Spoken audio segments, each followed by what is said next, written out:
ज़रूरी है। तो पढ़ाई तो करने से नहीं होता, पढ़ाई को समझना है और उसको हमारे स्मृति में तक लाना है, मेमोरी में डालना है उसको। वो मेमोरी में डालने के लिए हम लोग के पास कोई ऐसे इम्प्लीमेंट डिवाइस नहीं है, जो कि हम पढ़ लिए या समझ लिए या उसको सुन लिए तो वो हमारे मेमोरी में जाके बैठ गया। ऐसे कोई ब्रेन में डिवाइस नहीं है, तो उसको हमको डेवलप करना पड़ता है। तो वो डेवलपमेंट करने के लिए हमारे पास ऐसे कोई टूल्स नहीं है, जो टूल से उसको मोड़ने से वो अपना जितना समझे हैं या जितना पकड़े हैं या जितना सुने हैं, वो अपना बैठ जाएगा अपना दिमाग में जाकर। तो इसलिए क्या करते हैं, तो उसको हम उसके लिए हमारे ठाकुर जी एक टूल्स दिए हुए हैं, जिसको ध्यान कहते हैं। और उसमें एक डिवाइस दिए हुए हैं, जिसको चक्र फोटो बोलते हैं। वो चक्र फोटो में हम लोग आज्ञा चक्र में जब उसको निबद्ध करते हैं, आज्ञा चक्र में जब फोकस करते हैं, तब क्या होता है, तो उसमें हमारे एकाग्रता आता है, कंसंट्रेशन आता है। तो कंसंट्रेशन से धीरे धीरे धीरे धीरे हम लोग का वो जो धारण करने की क्षमता, हमारे जो रिसेप्टिव एक्टिविटी, ये सब धीरे धीरे बढ़ जाता है, वो फोकस होने के कारण। उसके बाद एक नाम दिए हुए हैं, उस नाम को हम जानते हैं, हम दीक्षा लिए हुए हैं, दीक्षा लेने के टाइम 4 लेटर का एक शब्द हमको बोले थे, इसको ऐसे ऐसे करके प्रोनाउंसिएशन करने के लिए बोले थे, उच्चारण करने के लिए बोले थे। तो उच्चारण करने से क्या होता है, हमारे each and every cell, molecule, neuron system, ये सब कंपन होता है, वाइब्रेशन होता है।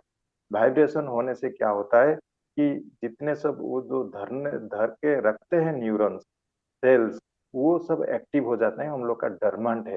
इसलिए हम लोग तो जितना पढ़ाई करते हैं वो हम याद नहीं रहता है, वो डरमाट है इसलिए। तो उसको एक्टिव करना जरूरी है।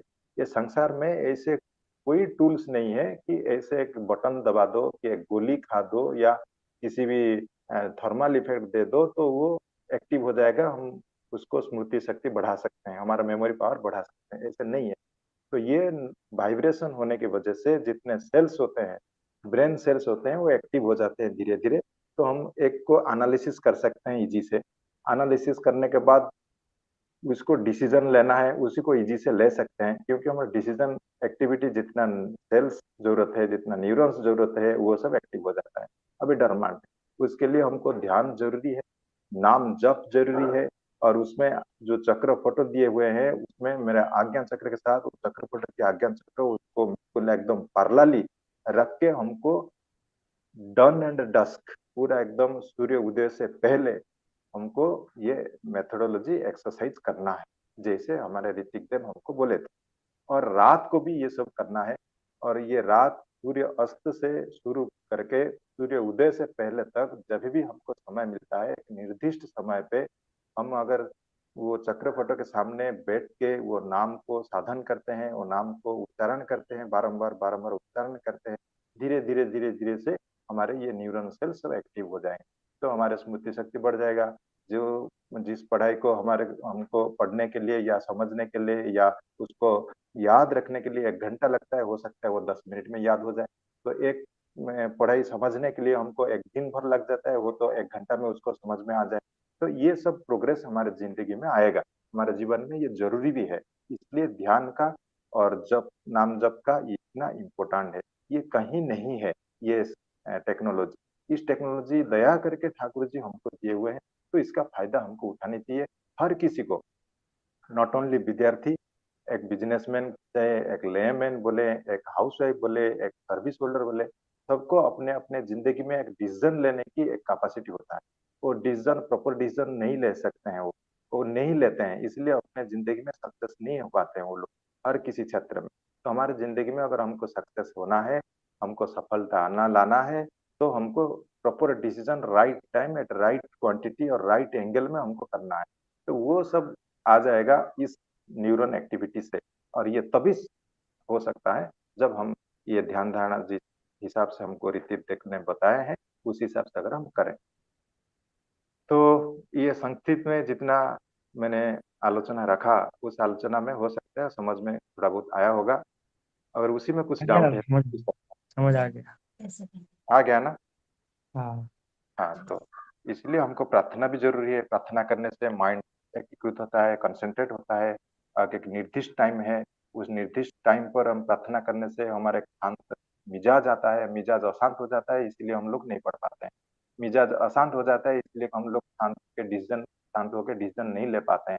मिजाज अशांत हो जाता है, इसलिए हम लोग जो करने के लिए चाह रहे हैं वो नहीं कर पाते हैं।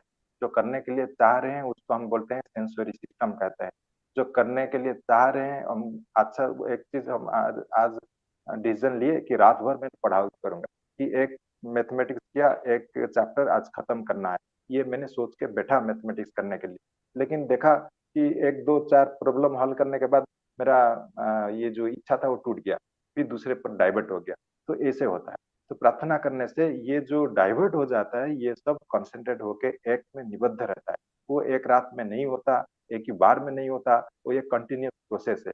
धीरे धीरे करने से हमको समझ में नहीं आता हमारे क्या चेंजेस हो गया है, टाइट्रेशन की जैसे कि थोड़ा थोड़ा बहुत एसिड अगर गिर जाता है तो कभी भी रेड हो जाता है।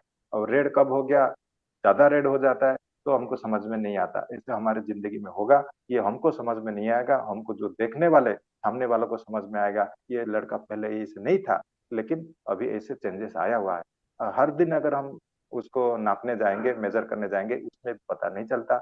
डिस्टेंस में पता चलता है कि पहले ये नहीं था, अचानक ये हो गया। ये सब संभव है तब मनुष्य, अगर हमारे ठाकुर जी जो विधि विधान दिए हुए हैं वो परफेक्ट विधि विधान है, और कहीं इस क्रिएशन में ऐसे विधि विधान नहीं है। हम लोग जैसे अपना जीवन में करके देखे हैं और वो अपना अनुभूति से ये समझ रहे हैं कि ऐसे विधि विधान यूनिक है ये, और कहीं पर नहीं है। इसलिए हमको जरूरी है जो ठाकुर जी बोले हैं वही, ऐसे ऐसे जीवन में चलने का। समझ में आया बेटा? आ गया दादा, समझ हाँ, आया। ठीक, समझ लीजिए। जय गुरु दादा। जय गुरु। नेक्स्ट लिली पटनायक कौन?